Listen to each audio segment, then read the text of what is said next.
আপনারা মাননীয় সংসদ সদস্য আপনারা বসেন দয়া করে। মাননীয় স্পিকার, নোটিশটাই তো বৈধ হয় নাই, আপনি বৈধভাবে আগে নোটিশ দিতে বলেন। আপনি মঙ্গলবারে না, আমি অসম্মত হচ্ছি না, আপনি আগে শুনবেন তো। Let me speak. মাননীয় স্পিকার, আমার ডিসিশন অলরেডি হ্যাজ বিন প্রনাউন্সড। আপনাকে তো কারেকশন করে দিতে হবে। মাননীয় স্বরাষ্ট্রমন্ত্রী, my decision already has been প্রনাউন্সড। মাননীয় স্পিকার, তাহলে আমরা আর এখানে না থাকি, আমরা তাহলে আর দরকার নেই। মাননীয় চিফ হুইপ, ম্যাটারটা রিজলভ হয়ে গেছে। এনি এটা বলতেই পারেন না, আপনি বলেন। মাননীয় সদস্য আপনি বসুন দয়া করে। এই বিশ্বাসঘাতকতা মাননীয় স্পিকার, এই রাষ্ট্র আর সইবে না। আমার মনে হয় স্বরাষ্ট্রমন্ত্রী আইনের ব্যাখ্যা না দিয়ে স্বরাষ্ট্রমন্ত্রী মনোযোগ দেওয়া দরকার। সারা দেশে কোথায় কোথায় সন্ত্রাসীরা রয়েছে, স্বরাষ্ট্রমন্ত্রীর উচিত ধন্যবাদ মাননীয় সদস্য। নেতা কর্মীরা হত্যার শিকার হয়েছে, তাদের বিচারের ব্যবস্থা করা দরকার। মাননীয় বিরোধী দলের নেতার প্রস্তাবটি এখন উত্থাপন করুন। মাননীয় স্পিকার, আজকের এই সংসদটি গতানুগতিক কোনো সংসদ নয়। এই সংসদ বিশেষ একটা প্রেক্ষাপটে গঠিত হয়েছে। আমরা সকলেই এখানে আজকে যারা আছি কম বেশি 15.5 বৎসর একটি স্বৈর শাসনের, ফেসিবাদী শাসনের জাতাকলে পিষ্ট ছিলাম, এবং আমার ধারণা জেলের ভাত না খাওয়া মানুষ এখানে বোধহয় খুঁজে পাওয়া যাবে না। আর যদি 2-1 পাওয়া যায় তারা খুবই ভাগ্যবান। তারা হয়তো দেশেই ছিলেন না, এই জন্য তাদেরকে জেলের ঠিকানা খুঁজতে হয়নি। এরকম একটা প্রেক্ষাপটে আমাদের এই সংসদ গঠিত হয়েছে। এটাও ঠিক 15.5 বছর ধারাবাহিকভাবে এই ফেসিবাদী সরকারের বিরুদ্ধে আমরা লড়াই করেছি, সংগ্রাম করেছি, আন্দোলন করেছি, কিন্তু সেই আন্দোলনের কোনো সুফল আমরা হাতে তুলে নিতে পারিনি। মাননীয় সদস্য, আমি আন্তরিকভাবে দুঃখিত, বিধি অনুযায়ী লিখিত বিবৃতিটা পড়ে শোনানোর কথা। আমি যাচ্ছি, 1 মিনিট মাননীয়, আমি যাচ্ছি। আমরা জেলে ছিলাম, আমাদেরকে জেলে রেখেই একটা আমিডামি নির্বাচন হয়েছে। সেই নির্বাচনের পরে একটা বিশেষ প্রেক্ষাপটে আমাদের তরুণ যুব সমাজের একটা দাবিকে অগ্রাহ্য অমান্য করার কারণে, গায়ের জোরে দমন করার পথ বেছে নেওয়ার কারণে তারা জীবন বাজি রেখে লড়াইয়ের ডাক দিয়েছিল, নেতৃত্ব দিয়েছিল। আমি তাদের প্রতি আবারও কৃতজ্ঞতা জানাই, অভিনন্দন জানাই। সেই আন্দোলনে দল মত নির্বিশেষে সমস্ত মজলুম মানবতা তাদের সাথে সম্পৃক্ত হয়েছিল। আন্দোলন সফল হয়েছিল। সেই সফলতার প্রেক্ষাপটেই সময়ের ধারাবাহিকতায় আজকের এই সংসদ। এই সংসদ যে কারণে হয়েছে, এইটার প্রত্যাশা আমরা সকলেই জানি যে এই সংসদ ফেসিবাদের মূল উৎপাটনের জন্য দায়িত্ব নিয়ে হয়েছে। আবার যাতে ফেসিবাদ ফিরে না আসে, এই জন্যই সংস্কারের প্রস্তাবগুলো আমরা সর্বসম্মতিক্রমে সিগনেচার করে আমরা এখানে এসেছি। আমি এখন সেই বিবৃতিটি পড়ে শোনাচ্ছি। আমার উত্থাপনীয় বিষয় জুলাই জাতীয় সনদ সংবিধান সংস্কার বাস্তবায়ন আদেশ 2025 আদেশ নম্বর 1 এর অনুচ্ছেদ 10 অনুযায়ী সংবিধান সংস্কার পরিষদের অধিবেশন আহ্বান প্রসঙ্গে। কেন আজকে আমাকে এই নোটিশটা দিতে হলো, এটাই দুঃখের বিষয়। জুলাই জাতীয় সনদ বাস্তবায়ন আদেশ ও গণভোটের প্রদত্ত রায় বাস্তবায়নের লক্ষ্যে আইনে বর্ণিত সময়সীমার মধ্যে সংস্কার পরিষদের অধিবেশন আহ্বান করা হয়নি, যা 30 পঞ্জিকা দিবসের মধ্যে আহ্বান করার কথা ছিল। বিষয়টি আমি 15 মার্চ 2026 তারিখে সংসদে উত্থাপন করি। মাননীয় স্পিকার এই ব্যাপারে আনুষ্ঠানিক নোটিশ প্রদান করার জন্য আমাকে পরামর্শ দেন। মাননীয় স্পিকারের নির্দেশনা অনুযায়ী, পরামর্শ অনুযায়ী কার্যপ্রণালী বিধির 62 বিধি অনুসারে উপরোক্ত জনগুরুত্ব সম্পন্ন বিষয়ে সংসদে মুলতবি প্রস্তাব উত্থাপনের নোটিশ প্রদান করেছি। এমত অবস্থায় জুলাই জাতীয় সনদ সংবিধান সংস্কার বাস্তবায়ন আদেশ 2025 এর বাস্তবায়ন প্রস্তাবনায় বর্ণিত পরিস্থিতি ও কারণ উল্লেখ করা প্রাসঙ্গিক হবে বলে আমি মনে করি, এবং যেহেতু জাতীয় ঐক্যমত্য কমিশন গণঅভ্যুত্থানে অংশগ্রহণকারী সকল রাজনৈতিক দল ও জোটের সহিত আলোচনাক্রমে সংবিধান সংস্কার সহ অন্যান্য সংস্কারের সুপারিশ সম্বলিত জুলাই জাতীয় সনদ 2025 প্রণয়ন করে এবং রাজনৈতিক দল ও জোট সমূহ সম্মিলিতভাবে উক্ত সনদের স্বাক্ষর ও তাহা বাস্তবায়নের অঙ্গীকার করেন। বিগত 12 ফেব্রুয়ারি 2026 ইংরেজি তারিখ ত্রয়োদশ জাতীয় সংসদ নির্বাচন অনুষ্ঠিত হয়। একই দিন গণভোটও অনুষ্ঠিত হয়। প্রায় 70% ভোটে হা ভোট বিজয়ী হয়। জনগণ জুলাই জাতীয় সনদ সংবিধান সংস্কার বাস্তবায়ন আদেশ 2025 ও জুলাই জাতীয় সনদে লিপিবদ্ধ সংবিধান সংস্কার সম্পর্কিত প্রস্তাবের পক্ষে তাদের রায় প্রদান করেন। গণভোটে হা ভোট নিরঙ্কুশ বিজয়ের ফলে ত্রয়োদশ জাতীয় নির্বাচনে নির্বাচিত সংসদ সদস্যগণ 2টি শপথ পাঠ করতে আইনানুগভাবে বাধ্য। বিএনপি নেতৃত্বাধীন জোটের মাননীয় সংসদ সদস্যগণ সংবিধান সংস্কার পরিষদের সদস্য হিসাবে শপথ গ্রহণ করেননি। জামাত নেতৃত্বাধীন 11 দলীয় জোটের 77 জন মাননীয় সংসদ সদস্য পৃথকভাবে সংসদ সদস্য ও সংবিধান সংস্কার পরিষদ সদস্য হিসাবে শপথ পাঠ করেন। জুলাই জাতীয় সনদ বাস্তবায়ন আদেশ 2025 এর অনুচ্ছেদ 10 অনুযায়ী সংসদ নির্বাচনের ফল ঘোষিত হওয়ার 30 পঞ্জিকা দিবসের মধ্যে যে পদ্ধতিতে জাতীয় সংসদের প্রথম অধিবেশন আহ্বান করা হবে, অনুরূপ পদ্ধতিতে সংস্কার পরিষদের প্রথম অধিবেশন আহ্বানের বিধান থাকলেও এখন পর্যন্ত তা করা হয়নি। জাতির প্রত্যাশাকে পাশ কাটিয়ে এ ধরনের অচলাবস্থা সৃষ্টি করা কখনো কাম্য নয়। এমতাবস্থায় জনগুরুত্বপূর্ণ বিষয় হিসাবে জুলাই জাতীয় সনদ সংবিধান সংস্কার বাস্তবায়ন আদেশ 2025 এবং সংবিধান সংস্কার পরিষদ অধিবেশন সংক্রান্ত আলোচনার জন্য মাননীয় স্পিকারের প্রতি সংসদ মুলতবি প্রস্তাব উত্থাপন করছি। আমার প্রস্তাব হচ্ছে সংসদ মুলতবি করে এই বিষয়ে আলোচনায় দেওয়া হোক। ধন্যবাদ মাননীয় সদস্য। মাননীয় আইনমন্ত্রী মহোদয়। স্পিকার, আপনাকে অনেক ধন্যবাদ। যে বিষয়টি মুলতবি প্রস্তাব আকারে আনা হয়েছে মাননীয় বিরোধী দলীয় নেতার পক্ষ থেকে, আমি অত্যন্ত যৌক্তিক এবং সময়োপযোগী একটি প্রস্তাবনা মনে করছি। এ বিষয়টি আলোচনার দাবি রাখে, তবে আলোচনার আগে একটু সময় প্রয়োজন, যে কারণে মাননীয় বিরোধী দলীয় নেতা আপনার দৃষ্টি আকর্ষণ করছি। এই সাবজেক্টের উপর আলোচনা করতে গেলে প্রত্যেক সংসদ সদস্যের টেবিলের সামনে বাংলাদেশের সংবিধান, জুলাই সনদ, এই বাস্তবায়ন আদেশ এবং গণভোট অধ্যাদেশ, এই কয়েকটি কপি অবশ্যই থাকতে হবে। কারণ আমরাও চাই জুলাই জাতীয় সনদ বাস্তবায়ন হোক। অ্যাট দি সেম টাইম আমরা এটাও দেখাতে চাই ইতিমধ্যে জুলাই জাতীয় সনদের কোন কোন ধারা আপনারা লঙ্ঘন করেছেন, সেটাও আমরা উপস্থাপন করতে চাই। এটা ডিবেট হওয়া প্রয়োজন। এটা আলোচনার জন্য মাননীয় স্পিকার আপনি একটি সময় নির্ধারণ করে দেন, সেদিন আমরা এটা আলোচনা করতে চাই। ধন্যবাদ। মাননীয় স্বরাষ্ট্রমন্ত্রী। মাননীয় স্পিকার, আপনাকে ধন্যবাদ। আমাদের মাননীয় আইনমন্ত্রী অত্যন্ত সহৃদয় ব্যক্তি। তিনি এক কথায় সব রাজি হয়ে গেছেন। আলোচনা নির্ধারণ করেন, সময় নির্ধারণ করেন, হবস লবস রসুর বই বাইর করেন, সংবিধান, জুলাই জাতীয় সনদ এবং সংস্কার বাস্তবায়ন আদেশ সবকিছু দেন, তারপরে ডিবেট হবে, আলোচনা হবে। কিন্তু আমি একটু বিধি মানালো, আমি একটু বিধি অনুসারে কথা বলি। মাননীয় স্পিকার, আমার পয়েন্ট অফ অর্ডার হচ্ছে, প্রথমে মাননীয় স্পিকারকে অনুরোধ করেছিলাম সেদিন, যেদিন মাননীয় বিরোধী দলীয় নেতা এই একই বিষয়টা উত্থাপন করেছিলেন, যে ওনাকে নোটিশ দিতে বলেন। এটা নোটিশের প্রয়োজন আছে। বিধান হচ্ছে জন গুরুত্বপূর্ণ বিষয়ে মুলতবি প্রস্তাব, রুল 62। নোটিশে একটা কপি সৌভাগ্যক্রমে আমি পেয়েছি। এখানে মুলতবি প্রস্তাবের বিষয় লিখছে সাম্প্রতিক ও জরুরি জনগুরুত্বপূর্ণ একটি সুনির্দিষ্ট বিষয় সম্পর্কে আলোচনা করার জন্য এই সংসদের কাজ এখন মুলতবি করা হোক। নোটিশ তো দিতে পারবেন আপনি জরুরি গুরুত্বপূর্ণ বিষয়ে, জরুরি জনগুরুত্বপূর্ণ বিষয়ে নোটিশ দিতে গেলে বিধি 68-এ যেতে হবে। This is my point of order. এবং সেখানে আপনি সময় পাবেন আধা ঘন্টা আলোচনার। এখন যদি আপনি সংশোধন করতে চান, সংশোধন করতে পারেন, নোটিশ আবার দিতেও বলতে পারেন। You are my lord of the house, you can interpret. সেই হিসাবে যদি আপনি এখতিয়ার প্রয়োগ করেন, তাহলে উনি আবার নোটিশ প্রদান করতেও পারে, অথবা আপনি সংশোধিত আকারে নিতে পারেন। এখানে পার্লামেন্টের অনেক অফিসার্স আছেন, লেজিসলেটিভ উইং এর আছেন, আপনারা হয়তো এটা দৃষ্টি আকর্ষণ করতে পারতেন। মাননীয় স্পিকারের নোটিশটা দেয়া হয়েছে জরুরি জনগুরুত্বপূর্ণ বিষয়ে সাম্প্রতিক, সেটা আসবে 68-এ, এবং সেখানে আপনি আলোচনা করার সুযোগ দিতে পারবেন আধা ঘন্টা, যদি আপনি প্লিজড হন।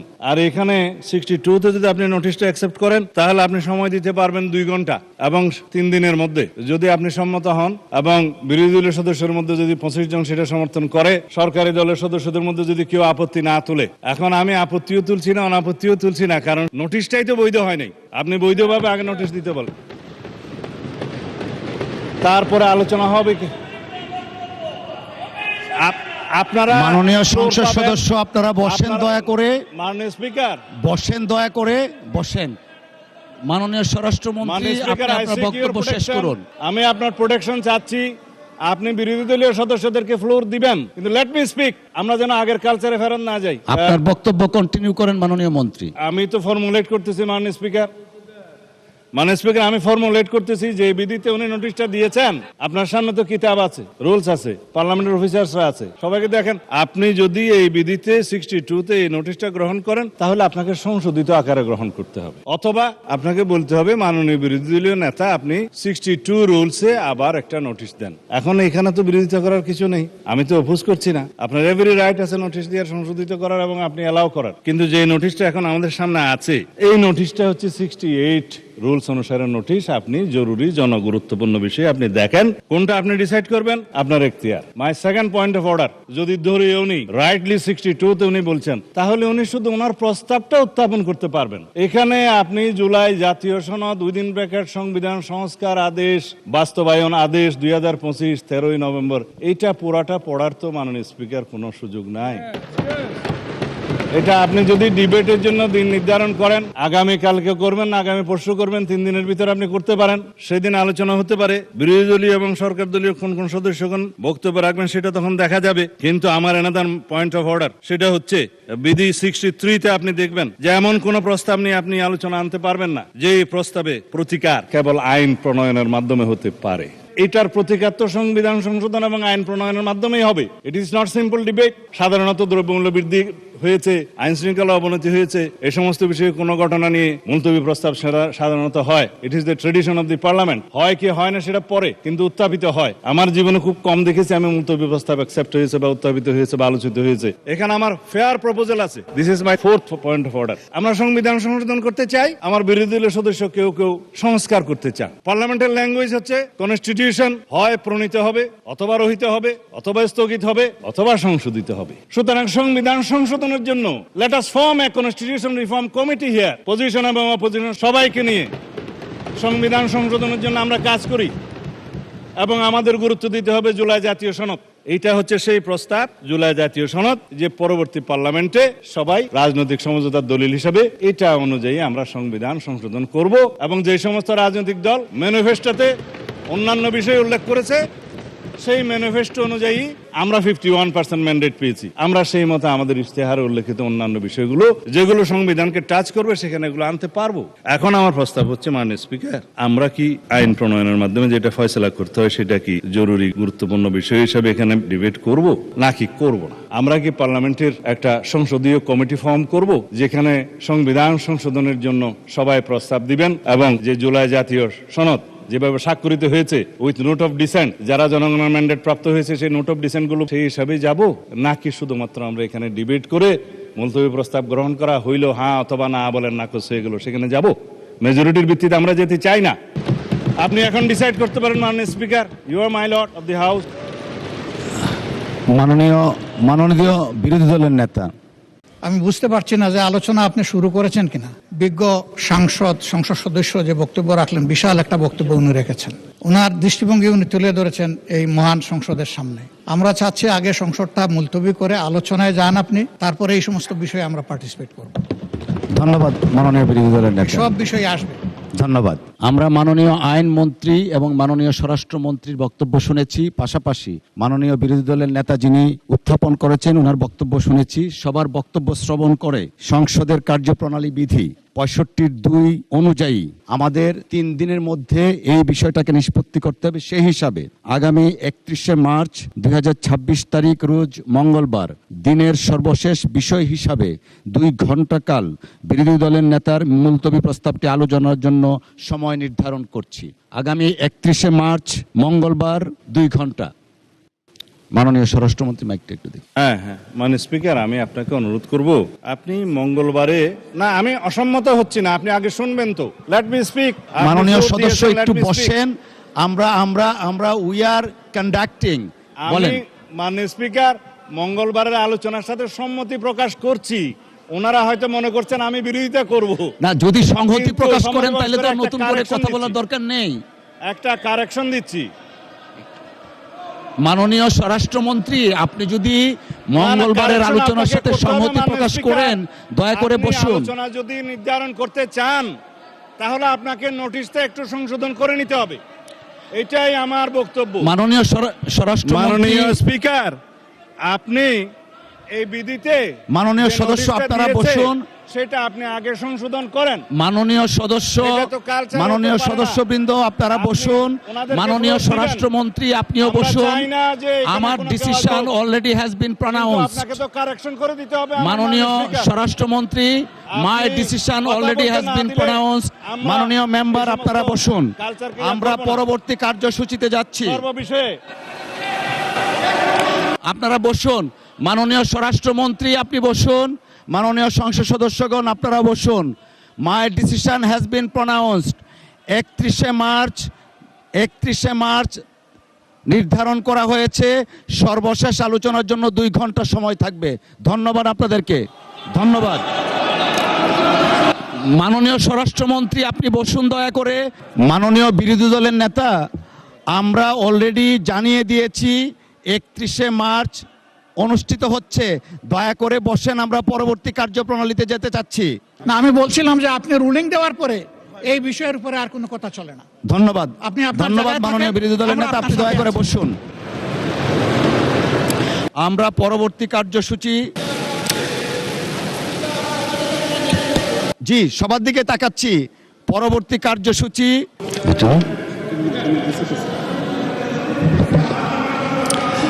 মাননীয় স্বরাষ্ট্রমন্ত্রী, দয়া করে আপনি আপনার আসনে বসুন মেহরবানি করে।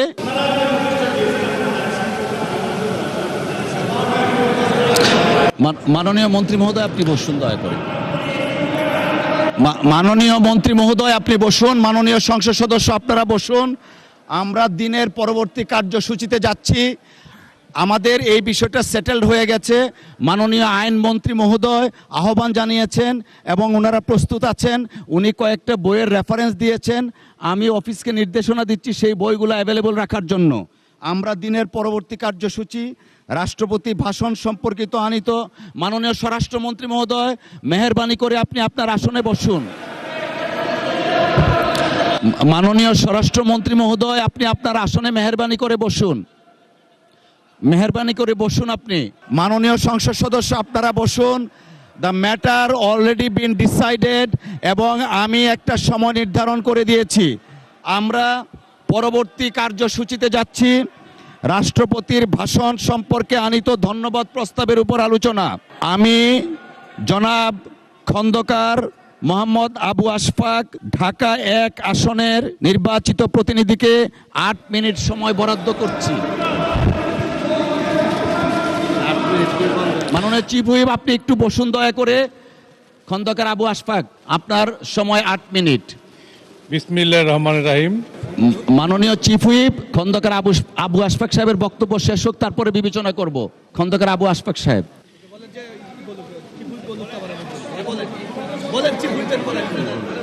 আমাদের চিফ হুইপ সাহেব শেষ করুক, তারপর আমি বলি। মাননীয় চিফ হুইপ। মাননীয় স্পিকার,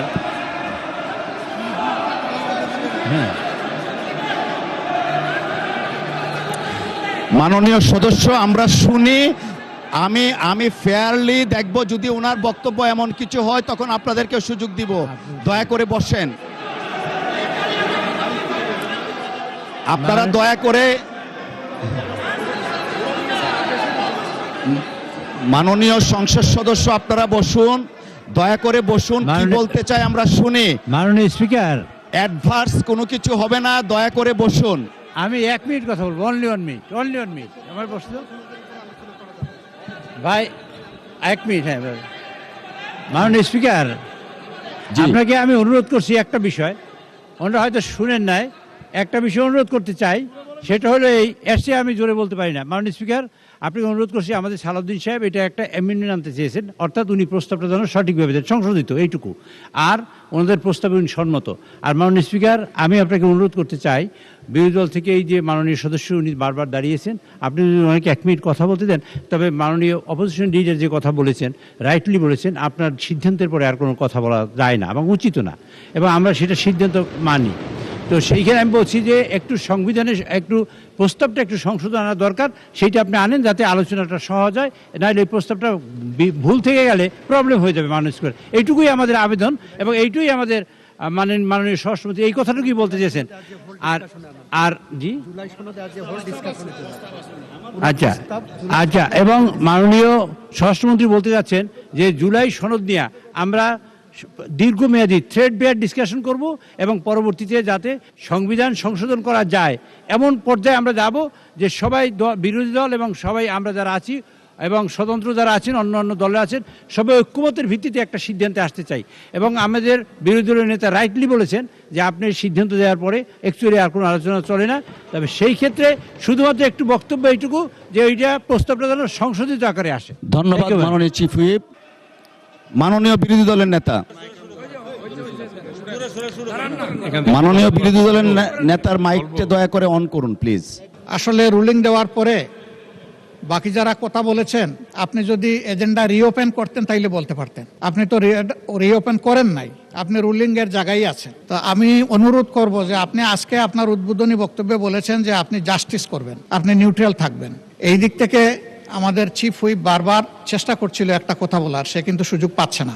আপনি দেন, আবু আশফাক সাহেবকে দেওয়ার পরে ওনার কথাটা মেহরবানি করে শুনবেন, এটা আমার অনুরোধ। ধন্যবাদ। মাননীয় বিরোধী দলের নেতা, আপনাকে অসংখ্য ধন্যবাদ। নোয়াখালী 6 আসন থেকে নির্বাচিত মাননীয় সদস্য জনাব আব্দুল হান্নান মাসউদ। স্পিকার, আমাদের বিরোধী দলীয় হুইপ কথা বলতে চাইছিলেন, সেই হুইপ কথা বলতে চাইছিলেন, ওনার পরে আমি কথা বলবো। বিরোধী দলের চিফ হুইপ, মাননীয় বিরোধী দলের চিফ হুইপ। মাননীয় স্পিকার, আপনাকে ধন্যবাদ জানাচ্ছি অনেক কষ্ট করে, কারণ আমি অনেকক্ষণ ধরে আপনার দৃষ্টি আকর্ষণ করছিলাম এবং আমরা আশা করি যে আপনি যখন ফ্লোর দিবেন সেখানে কোনো বৈষম্য করবেন না।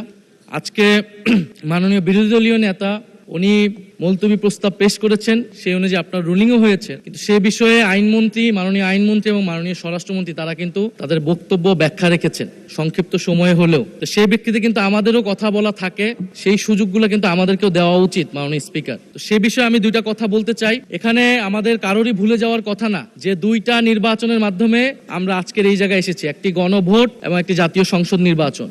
এবং এই গণভোটের ভিত্তি হচ্ছে যেই আদেশ, জুলাই সনদ বাস্তবায়ন আদেশ,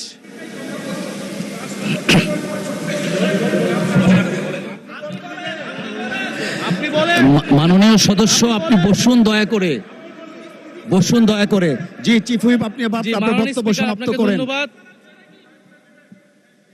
মাননীয় স্পিকার, তাহলে আমরা আর এখানে না থাকি, আমরা তাহলে আর দরকার নেই। মাননীয় চিফ হুইপ, আপনার মাইক অন আছে, প্লিজ ডু কন্টিনিউ। মাননীয় স্পিকার, আমাদের বক্তব্যটা হচ্ছে খুবই সুস্পষ্ট, যেখানে বারবার বিভিন্ন বক্তব্যে আমাদের যে গণভোট হয়েছে, গণরায় হয়েছে, গণভোটের আদেশ ছিল, সেই আদেশকে অমান্য করা হচ্ছে, সেই আদেশকে অসাংবিধানিক বলা হয়েছে, যার ভিত্তিতে আমরা এখানে এসেছি সেটাকে মাননীয় অসাংবিধানিক বলা চিফ হচ্ছে। হুইপ, আপনার এটা- স্পেসিফিক কিছু থাকলে বলেন, আর আমি না খুবই হলে specific ভাবে আপনাকে বলছি। ফ্লোর দেয়া হয়েছে। মাননীয় স্বরাষ্ট্রমন্ত্রী তার বক্তব্যে বলেছেন সংস্কার কমিটি করার প্রস্তাব না, এনেছেন। ধন্যবাদ, এটা ম্যাটারটা রিজলভ হয়ে না, না, গেছে। না, ইনি এটা বলতেই পারেন না, কারণ আমরা গণভোটের আদেশে গণভোটে অংশগ্রহণ করে সবাই আজকের এই জায়গায় এসেছি। আমরা সংবিধান সংশোধনের জন্য এখানে আসি নাই, সংবিধান সংস্কারের জন্য আমরা এসেছি। ধন্যবাদ মাননীয় চিফ হুইপ। এবং মাননীয় সংসদ আইনমন্ত্রী সদস্য আমাদেরকে জনাব হান্নান হজ মাসুদ, করতে বলেছেন, আপনি হজ, আপনার লজ, অসমাপ্ত বক্তব্য সমাপ্ত শুরু করুন। নিয়ে আসতে বলেছেন, সেটার জন্য আমাদের সংবিধান। ধন্যবাদ, ধন্যবাদ মাননীয় চিফ হুইপ। নোয়াখালী 6 আসন থেকে নির্বাচিত জনাব আব্দুল হান্নান মাসুদ, আপনি আপনার অসমাপ্ত বক্তব্য সমাপ্ত করুন। ধন্যবাদ মাননীয় স্পিকার। একটু একটু একটু ধৈর্য ধরেন, মাননীয় ওনার বক্তব্যটা স্পিকার, শেষ হোক। আমি একটু বসেন, আব্দুল বক্তব্যটা হান্নান শেষ হোক মাসুদ ওনার। এখানে দাঁড়িয়েছি নিপীড়িত, লাঞ্ছিত, বঞ্চিত মানুষের প্রতিনিধি হয়ে কথা বলতে। আমি এসেছি। ওনার বক্তব্য 6 মিনিট। মাননীয় স্পিকার, আমি বুঝতে পারছি না সময়গুলো কিভাবে বন্টন করা হয়। সরকার দলের হলো 8 মিনিট, বিরোধী দলের হলো 6 মিনিট, এভাবে তো কথা বলতে পারবো না।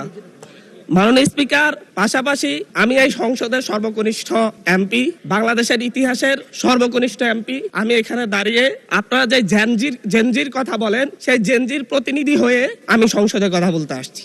আপনি যদি বলেন যে জেনজিরা কি চাই, আমি বলছি জেনজিরা 72-এর সংবিধান আর চাই না।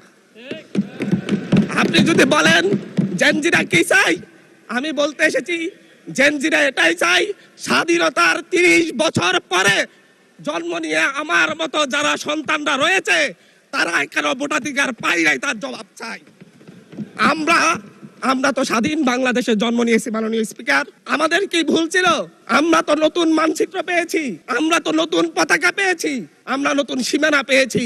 আমাদের পূর্বপুরুষরা 1971 সালে রক্ত দিয়ে আমাদের জন্য একটি নিরাপদ বাংলাদেশ গড়তে চেয়েছেন, কিন্তু আমরা কি সেই নিরাপদ বাংলাদেশ পেয়েছি? আমরা কি সেই নতুন বাংলাদেশ পেয়েছি? আমরা তো সেই নতুন বাংলাদেশ মাননীয় স্পিকার পাই নাই।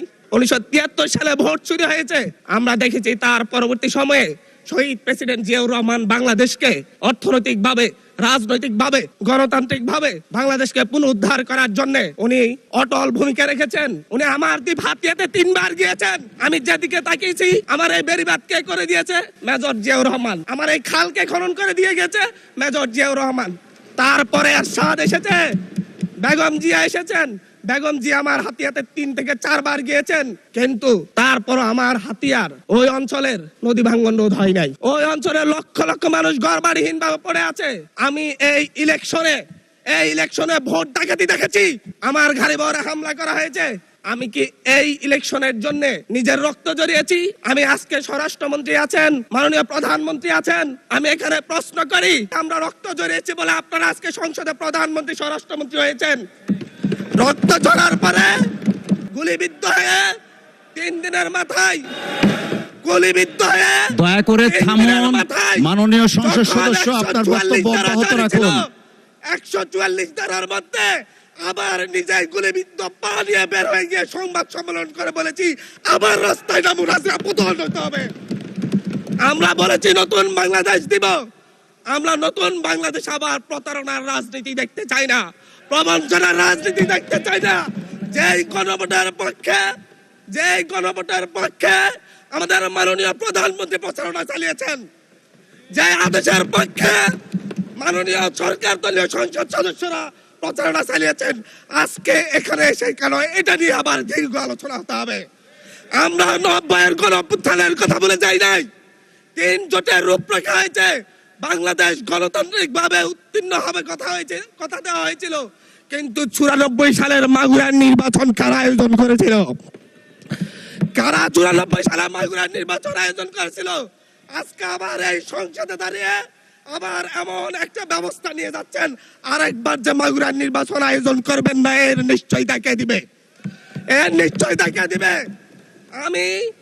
আমি আমার সবচাইতে কম বয়সী প্রার্থী হিসাবে নিজের প্রার্থীটা জমা দিয়ে এলাকায় গিয়েছি প্রচারণা করতে, 3বার হামলা শিকার হতে হয়েছে। আমি সংসদ সদস্য হিসাবে এলাকায় গিয়েছি, সেই জায়গায় আমার উপর হামলা করেছে, সরাসরি ভিডিওতে দেখা গিয়েছে। অস্ত্র নিয়ে, দেশীয় অস্ত্র নিয়ে আমাকে কোপাতে আসা হয়েছে। তারা কারা? ওরা তো তারাই যাদের প্রত্যেকের হাতে বিএনপি দলীয় নেতা কর্মীদের রক্ত লেগে আছে। এই বিশ্বাসঘাতকতা মাননীয় স্পিকার, এই রাষ্ট্র আর সইবে না, আপনারাও সইতে পারবেন না। বিশ্বাসঘাতকতার মূল্য এই দেশে আবার দিতে হবে আপনাদেরকে। আপনারা যারা আপনাদের ভাইদের রক্ত জড়িয়েছে, খুন করেছে, খুনের মামলা আছে, তাদেরকে আবার পুনর্বাসিত করে আমাদেরকে খুন করার জন্য লেলিয়ে দিচ্ছেন। চট্টগ্রাম থেকে এক সাংগঠনিক নেতাকে পাঠিয়েছে অস্ত্র সহ আমাদের লোকজনের উপর হামলা করতে। ভোটের দিন সকালবেলা থেকে প্রত্যেকটা ভোট কেন্দ্রে অস্ত্র দিয়ে মহড়া দিয়েছে। 30টা ভোট কেন্দ্রে এনসিপির প্রার্থী, বিএনপি 2 জন বিদ্রোহী প্রার্থী সহ কারো এজেন্টকে ঢুকতে দেওয়া হয় নাই। এটার জন্য কি আমরা আমাদের রক্ত জড়িয়েছি? মাননীয় স্পিকার, ইলেকশনের একদিন পরে আমাকে আর 1 মিনিট বাড়িয়ে দিবেন মাননীয় স্পিকার, 1টা মিনিট। মাননীয় স্পিকার, ইলেকশনের পর দিন এক নারী অভিযোগ করেছেন, এক নিরীহ নারী, ওনাকে ধর্ষণ করা হয়েছে শুধুমাত্র শাপলাগড়িতে ভোট দেওয়ার কারণে। 1 ঘন্টার মধ্যে ধন্যবাদ। আচ্ছা ঠিক আছে, 1 মিনিটের মধ্যে সংক্ষিপ্ত শেষ করবেন, 1 মিনিট। মাননীয় স্পিকার, একজন ভুক্তভোগী নারী অভিযোগ করেছে ওনাকে ধর্ষণ করা হয়েছে শাপলাগড়িতে ভোট দেওয়ার কারণে। সার্কেল এসপি 1 ঘন্টার মধ্যে বলেছে এই ধরনের কোনো ঘটনা ঘটে নাই। আজকে 42 দিন পার হয়েছে, এখনো ডিএনএ রিপোর্ট আসে নাই। মামলা নিতে 3 দিন দেরি হয়েছে। সিভিল সার্জন অফিস তদন্ত কমিটি করে দিয়েছে, তদন্ত কমিটির রিপোর্ট জমা দিয়েছে, ভুক্তভোগী নারী জানে না তার তদন্ত রিপোর্ট কি এসেছে। এই ভয়াবহ পরিবেশ তৈরি কারা করছে? আমার মনে হয় স্বরাষ্ট্রমন্ত্রী আইনের ব্যাখ্যা না দিয়ে, আইনমন্ত্রী আইনের ব্যাখ্যা দিবেন, স্বরাষ্ট্রমন্ত্রী এসবে মনোযোগ দেওয়া দরকার। স্বরাষ্ট্রমন্ত্রী মনোযোগ দেওয়া দরকার। সারা দেশে কোথায় কোথায় সন্ত্রাসীরা রয়েছে, সেই সকল সন্ত্রাসীদের তালিকা করে তাদেরকে বিচারের ব্যবস্থা করা দরকার। স্বরাষ্ট্রমন্ত্রীর উচিত ধন্যবাদ মাননীয় সদস্য। নেতা কর্মীরা হত্যার শিকার হয়েছে, তাদের বিচারের ব্যবস্থা করা দরকার। ধন্যবাদ মাননীয় সদস্য।